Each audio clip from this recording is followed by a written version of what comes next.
Hello, everybody. So, Zeynep, it's over to me now, is it? Or you?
Merhabalar herkese. Hepiniz IEFT Talks webinarlarına hoş geldiniz. Bugün Avustralya'nın en gözde üniversitelerinden Macquarie Üniversitesi'nden Anthony bizlerle olacak. Lütfen sorularınızı soru cevap bölümünden yönlendirmeyi unutmayın. Yes, Anthony, the stage is yours now. Thank you very much, Zeynep, and hello, everybody. As Zeynep said, my name is Anthony Bradley, and I represent Macquarie University in Sydney, in Australia. And I'm with you guys for the next hour or so. So I'm going to spend the first 20 or 30 minutes. I'm going to do a little presentation for you so you can actually have a look at what Macquarie and what Sydney and what everyone has to offer there in Australia. And if you have any questions, please put them into the chat box and wait until the end, then we can actually have a question and answer session. So I'm just going to share my screen and get started on the presentation. So there we go. So, as I mentioned, I am the regional director. My name's Anthony Bradley. I'm the regional director for Macquarie University, and I look after all of Africa and all of Europe. And I'm aware that only 2% of Turkey is in Europe, but I have managed to convince my directors to push the remaining 98% into Europe for convenience sake. And I'm very happy to say that I do travel a lot to Turkey back and forth, and it's one of my favorite places to visit. I used to live there many years ago. 33 years ago, I used to live in Kadıköy in Ziverbey, where I was an English language teacher, so I've got a very soft spot for your country. Right, let's get started. So I'm going to be talking about Australia, then I'm going to be talking about the state and the universities, and then Macquarie University specifically. So that picture obviously is a kangaroo at sunset on a beach. And while it looks very exotic for you guys, for Australians, it actually is quite a normal sight. So if you do come and study in Australia, you will get the opportunity to experience something which is quite exotic from a European perspective. Little bit about Australia itself. Obviously, it's in southern hemisphere. Because it's south of the equator, everything is reversed. So when it is summer up in the northern hemisphere, it is winter in the southern hemisphere, and vice versa. The population of the whole country is 25 million. Now, bear in mind that Turkey is about 10-12 times smaller than the whole of Australia, and yet the population of Australia is the same population as Istanbul. Okay, so when you study in geography classes, I know they teach you that Australia is a very empty country, underpopulated. And the reality is, of course, that 80% of Australia is desert. There's nothing there. But 20% of Australia, in particularly that little edge around the coast, is jam-packed. So people live very close to the sea. I think something like 90% of Australians live within 50 to 60 kilometers of the sea. So that means that Sydney, Melbourne, Adelaide, Brisbane, the big cities are actually quite compact. Now then, additionally, is one in 4 people who live in Australia were not born in Australia. So there have been waves and waves of migration. So there's a lot of multiculturalism in Australia. 6th biggest country in the world. It's an island, and it is the smallest continent. Okay, so that's just to try to paint the picture of what Australia looks like from a geopolitical perspective. Now, there are 43 universities in Australia across 6 states and 2 territories. Obviously, I represent only one of those universities, but that is to give you some insight into how much an academic focus there is in Australia. 25 million people, but we've got 43 universities across the whole country. And Australian universities are actually quite big in terms of student population, and I'll talk a little bit about that a little bit later on. But we are located here in the southeast of the country, in Sydney, and I'll give you a little bit more information about the university as we go through. Now, studying in Australia is a typical university experience. The education system of Australia is similar to the UK. So it's a combination of traditional lectures with lots and lots of people, to interactive group work, to smaller study groups and seminars. And of course, now there's a lot of online work as well. So there are various different platforms. In Australian system, they do not expect you to sit down there and absorb everything in. They want you to interact. So if you don't understand something, they want you to put your hand up and say you don't understand. If you have questions, the Australian professors will really like you. Universities in Australia are comprehensive, which means you don't have like science universities and arts universities. They're all comprehensive universities with different faculties within. There are 2 intakes. Semester 1 is usually January, February, and semester 2 is usually July, August, not August, September, sorry, it's July or August. Some universities have trimester intake, so 3 separate sections. The degree structures, most degrees are 3 years long. Engineering, law, psychology, education are professional qualifications, and therefore they are 4 years long. And if you were to do medicine, it is a 6-year program usually. Now, when you study in Australia, there are lots of different things you need to be thinking about outside the classroom, outside the lecture theatre. You need to be considering your housing, your accommodation. Do you want to live on campus? Do you want to live off campus? Do you want to be catered, self-catered? Do you want to share a house? Do you want an apartment? So when you apply to a university, you should also be looking at the nature of the accommodation around that university. You also need to take into consideration, what are you going to do when you're not studying? There's a very strong emphasis in the Australian education system on leisure, on enjoying yourself, on work-life balance. So there are loads of clubs and societies and associations that you really should think about joining. In the Australian education system for the international students, we've got very, very good government policies. Excuse me. The government will give you they will embed a work visa in your student visa, which allows you from June to work 48 hours over a 2-week period. Okay. Now I'll talk about work a little bit later on, but that basically means that you can hold down a part-time job while you're studying. Minimum salary in Australia is about 20 Australian dollars per hour. That's about 450, 500 Turkish lira, something like that per hour. And during the holidays, you can work full-time. And of course, you need to get out. You need to get away from the university. During the holidays, have a look at the beaches, check out the different cities, check out the rainforests, the outbacks. We even have a ski resort in winter, although we haven't had much snow this year. Now, how do you decide where to study? I mean, universities will generally offer similar programs, but you need to be looking at the ranking of the university. For example, Macquarie University, we are ranked number 170 in the world. Our business school is ranked number 2 in the whole of Australia. We are ranked number 1 in Australia for our master's degree in marketing. So you need to be looking at overall rankings of the university plus the rankings of the programs. Look at the range of subjects, look at how the teaching is done, look at the student profile. Some universities have got a higher postgrad, some universities have a higher undergrad. Look at the lifestyle. Look at the location of the university. Is it near the sea? Is it inland? Is it north? Is it south? Is it east? Is it west? Is it city? Is it country? So you need to be looking at where the university is. You also need to look at the entry requirements, and of course you need to look at the cost.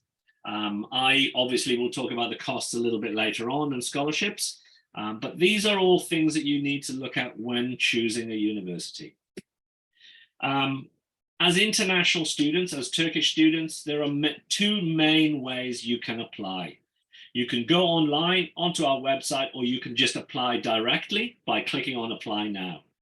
Or you can actually apply through an education provider which is in your country. Now, we have several in Turkey. I won't give you the names, you can see them on our website. They will be able to help you with your application process, plus your visa application, and help you with the overseas student health cover and things like that. We then will issue you a confirmation of enrollment, and then you use that when you apply for your visa. Entry requirements. In Australian universities, generally, to get into a bachelor's degree from a Turkish high school, if you've come out with the lise diploması, then you will need to do either a diploma to start or a foundation year, depending on your school. Again, I will talk about that later on. If you're going into a science degree like engineering, or a medical degree like medicine or psychology, you're probably going to need mathematics. Many degrees do not require anything like that, but some programs have prerequisites like mathematics. If you're going to do medicine or dentistry, there may well be an interview as well. Okay, Sydney. That's what Sydney looks like, and I think it looks a little bit like Istanbul. Lots and lots of buildings all wrapped around the water. So it's probably not as crazy as Istanbul because it is only 1/5 of the size, but it's a big city. It has everything. It has ferries going back and forth. It's got big bridges, opera house. It's got museums, aquatic centers. It's got everything that you would expect in a very large, modern, cosmopolitan city. And apparently it is the second most desirable city in the world to live at the moment, because of the weather, because of the safety, because of work opportunities and things like that. So looking at Sydney, great lifestyle. Australian people balance their lives very, very well indeed. You know, when they shut that office door, they'll go outside, they'll go and have a beer, they'll catch up with their friends, they'll go surfing, they'll go shopping, they'll have a barbecue on the beach. So they tend to study and work in order to live and balance their lives well. So the quality of life in Australia is very, very good indeed. Very multicultural population. As I said, for the last 200 years, there have been waves and waves of people migrating there from all over the world. What you will find, however, is that in Australia, you could argue culturally it's a Western country, but geographically it's an Eastern country. So you'll see a lot of Asian people coming in from places like China, Malaysia, Indonesia, Jakarta, Middle East, and of course you get a lot of New Zealanders and Pacific Islanders moving over as well. It's a very safe country to live in. The middle class in Australia is very, very big. We have a small upper class, a small lower class, and a very large middle class, which drives the economy, keeps inflation low, keeps the economy floating, good employment, low crime rate, and a good social services network for those people that do fall through the cracks, and wonderful employment. In fact, at the moment, since we reopened the borders after the pandemic, there is work opportunities galore. Now, I'm going to show you a little video about Sydney that was actually put together by our media communications team. It's only 2 minutes, but it will give you a good look at what it looks like.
There we go. A nice, very nice little snapshot about the university itself. Sorry, the city itself of Sydney. It's about 5.5 million people. And it's not the capital city, even though a lot of people think it is, but it certainly is the most dynamic and the most bustling and most vibrant cosmopolitan place you'll see. So it is, it's a wonderful place to study, as I keep saying. And I know a lot of people, so I'm actually originally English, and I know a lot of people that went over to study or over to go for a holiday, and they never came back. So it's one of those places that it's actually easy to settle into. Now, what about the university itself? So it is a very large university that's built on 126 hectares of land, okay? So that's actually 2 square kilometers. It's a very large plot of land. It's a public university, it's a government university. So one of the things you need to understand is that in Australia, public universities and private universities are not the same system as in Turkey. In private universities, you pay. In public universities, you don't pay so much. In Australia, you pay for everything. When it's owned by the government, it basically means that the government subsidizes it and does help with the infrastructure, as opposed to being completely self-determined. So anyway, our university, it's built on 126 hectares of land, and we've spent a lot of money on creating some very world-class facilities. We were established in 1964, which means that next year is our 60th birthday, and there will be lots of celebrations. They're already talking about how to attract more students, whether there are more funding mechanisms, are there going to be new buildings, how are we going to actually celebrate it? 40,000 students, making us quite a large university, 25% international students. Extremely flexible courses. So we have one of the more flexible curriculum in the whole of the country. It allows you to choose more electives, and it allows you a lot more permutations in terms of your subject choice. We are 15 kilometers from the Sydney Central Business District, okay? So we are not downtown Sydney. We are 15 kilometers to the northwest, and I'll show you a map shortly. Now, this is something that is most interesting for me, is that we also allocate a large piece of the university land where we rent office space to over 300 companies, okay? So you're looking at big companies, Deloitte, Microsoft, all have offices at university. So what's beginning to happen now is students are looking for work in those companies, and companies are sending their staff into the university looking for employees. So it's done, it's actually producing a very, very good graduate employment record for us, making us the #1 university in New South Wales for graduate employment. Okay, now for me, that's the best statistic there can be. If you're going to university and pay a lot of money, at the very least, you want a very good job at the end of it. We have our own train station and our own hospital, and we are ranked in the top 1% of world universities. So in a nutshell, that is where the university is located. We are 15 kilometers northwest of the city centre.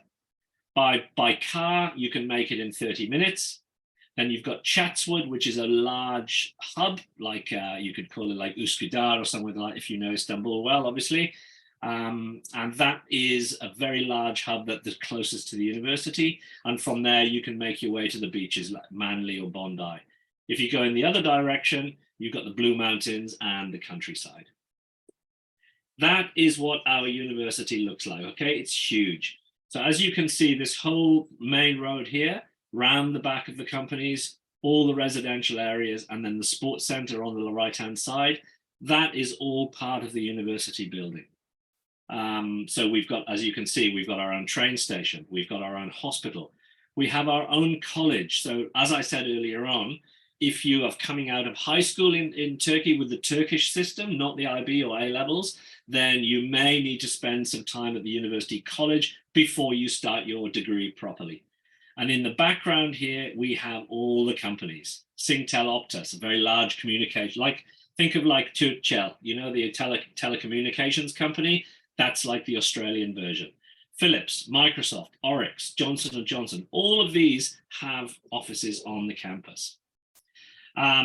So theoretically, you don't actually need to leave. You can wake up in the morning, cycle to the swimming pool, go for a swim, fall off your bicycle, break your wrist, go to hospital, meet your friends for lunch, find a part-time job, and get back to your accommodation, and you still haven't left the university campus. So it's a self-contained unit. And this is what I mentioned earlier on. We're ranked #1 at the moment for graduate employment. So that, to me, is a very good and attractive proponent of the university. Now, we do have a number of scholarships. If you are an amazing student and you get straight A's, you can apply for the Vice Chancellor's International Scholarship, which is competitive. We have the Macquarie College Scholarship, which is for students coming in from the high school. That's $3,000 guaranteed. We also have this at the bottom here. If you are a Turkish citizen or you come from a European country, we will guarantee that we will drop your fees by $10,000. It's not competitive. You apply to a program for us, Bachelor of Engineering, Masters of Management, whatever. The minute we see Turkey or Spain or UK, the fees drop by $10,000, and that's automatic. Now, we are relatively famous for a number of inventions. You may not have heard of all of these, but I am quite sure you've heard of Wi-Fi. Wi-Fi was invented by our software engineers of 20 or 30 years ago at the Macquarie University campus. So we have a very good legacy for things like cybersecurity, for things like network management, software engineering. We have also spent a lot of money on making sure the students have got a very, very good infrastructure to study in. We've got a train station, a hospital, a robotic library, a study space. We've got a place where you can develop your own startup company. We've got huge media labs, vast study areas. So it's a it's a space that's conducive for very good study. Now, I mentioned earlier on that it's a comprehensive university, and this is what I mean. It's probably easier for me to tell you what you cannot study with us. We don't offer veterinary science, nursing, chemical engineering, dentistry, pharmacy, or architecture. Those are the 6 big areas that we do not have. Everything else, pretty much everything else, we do have. I mentioned our employability. We try to help students find work. So as part of your bachelor's degree, you have to do an internship. So if you're doing a law degree or an engineering degree or a business degree, we will find you a company and you will go and do some work experience with them. It's not academic. They will report back on your behavior, and that is how we grade you. We have a global leadership program for students that want a higher profile. We have a career and employment service. So we won't obviously find you the job, but we will help you write your CV.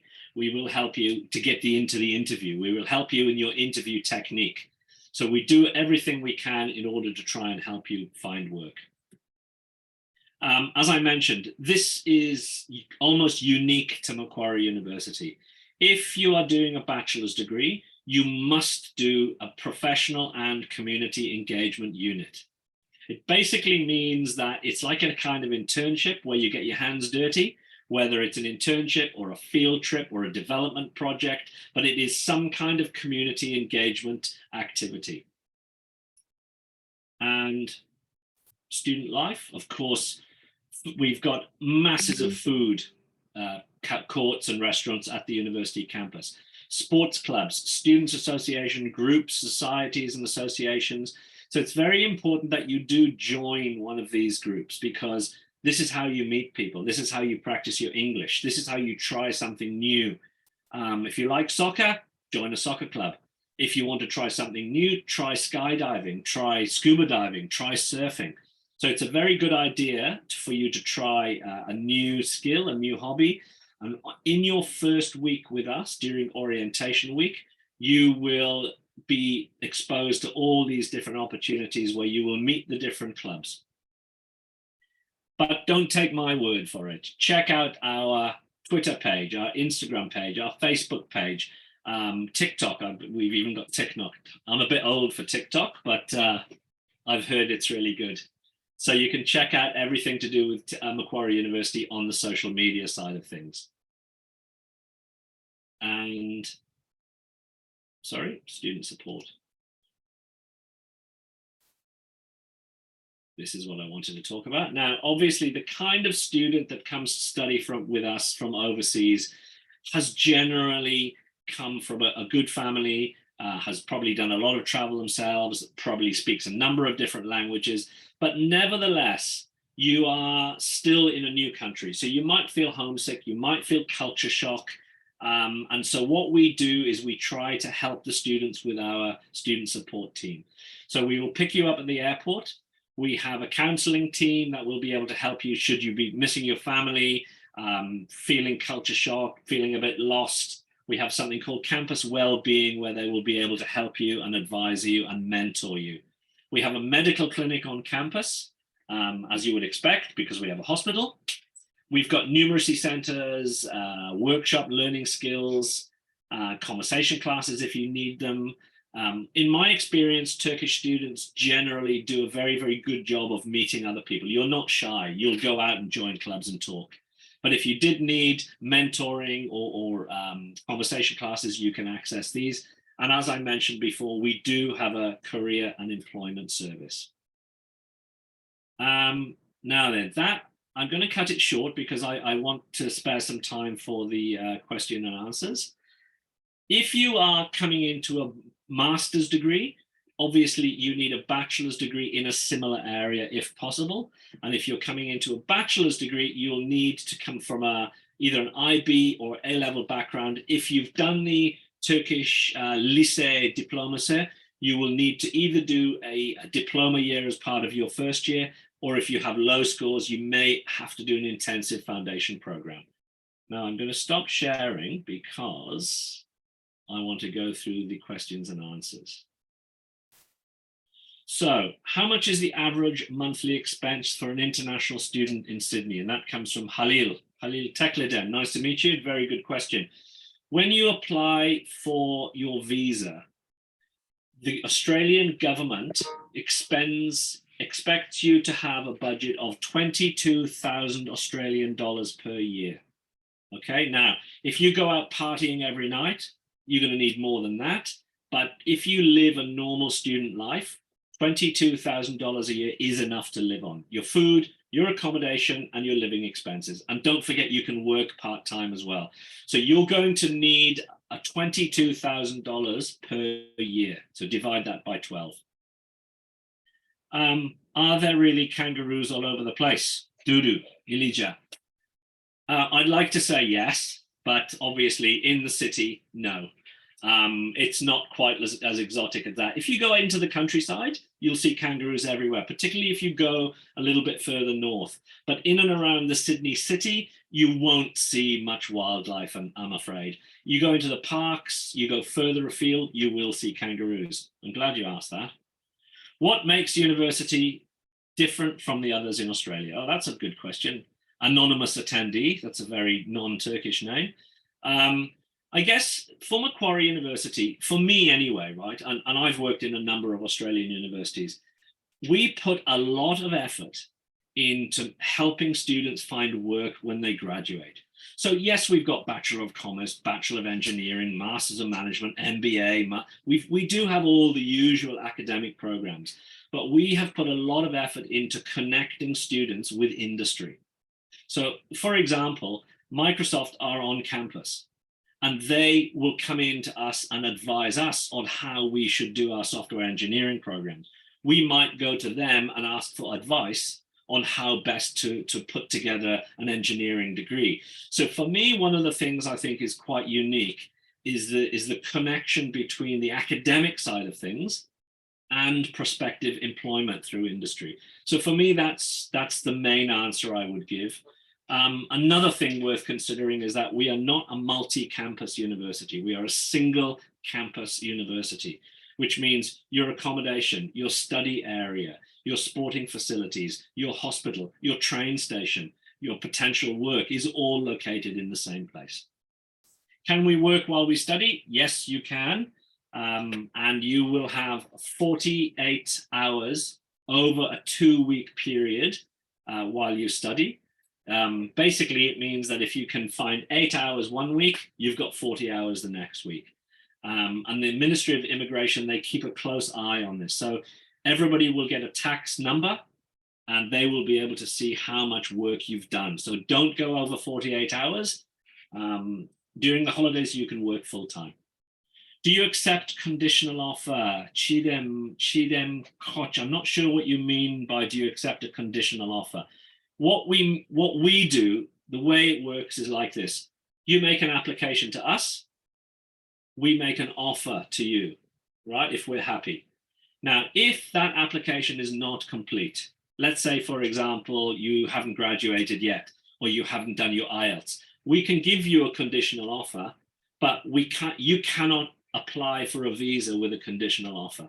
You need to meet those conditions, so do your IELTS or finish your degree before you can apply. So we do make conditional offers, but you can't do anything with them until you make it unconditional.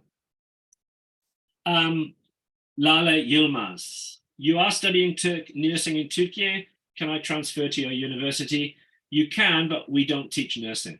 So you would have to go into a different area of study, but obviously because nursing is not something we offer, you would not get much credit transfer. How long does the application process take, Mr. Anonymous Attendee? Okay, in a perfect world, your application to us with your academic transcripts, with your IELTS score, all at the right level, that should take no more than 2 weeks.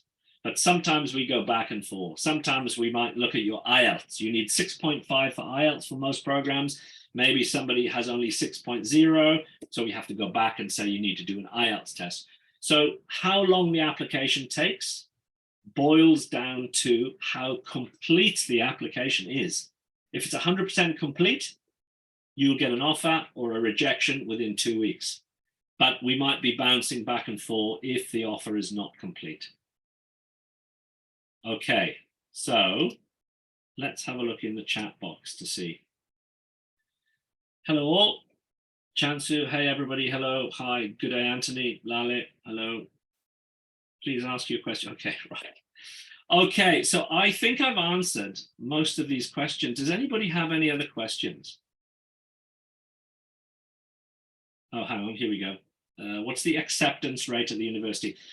It's a strange question because Australian universities generally don't have quotas. So for example, if we receive 100 applications for a Bachelor of Commerce and 100 students have the correct entry requirements, we will make 100 offers.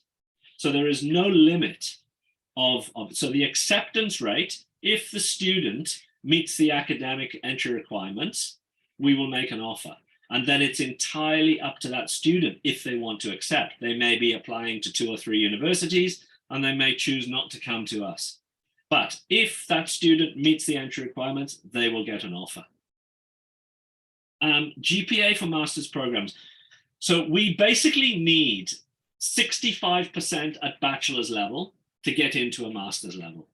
So if you're coming out of a Turkish university with 65% of your score, so that's what, 3 out of 4, 2.8 out of 4, something like that, you will get an offer from us, as long as you meet the entry requirements. So for example, if you're coming into the Master of Public Health, you have to have a public health background. Master of Psychology, you must have a bachelor's in psychology.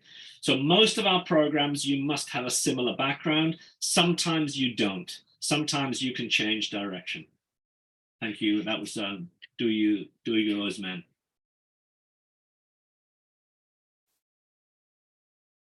Any other questions, guys? There's some very good questions there. Thank you very much for your answers, Anthony. While we wait for some questions to pop up, could you please put your email address on the chat box? So if they have any further questions, they can contact you in the future. Sure, no problem at all. Okay, here is my email address, anthony.bradley@nq.edu.au. So that's my email address, everybody. You're more than welcome to email me, and I'll be happy to get back in touch with you. Just quickly though, from tomorrow for the next 2 weeks, I'm actually on holiday. I'm going camping with the family, so I won't be in the office until the first week of July. But I'm more than happy to chat with you on Zoom or answer over email or anything like that. What makes Macquarie University different from Australia? I think I already answered that one. Okay. How much is the average? I think we've answered all the questions actually, Zainab. I'm just looking now. Yes, we have just one question. It's biomedical engineering program. Say again. I'm sorry, Zainab. Say again. She's asking, do you have biomedical engineering program? No, we don't have chemical and we don't have biomedical. Are you talking about a bachelor's degree or master's degree?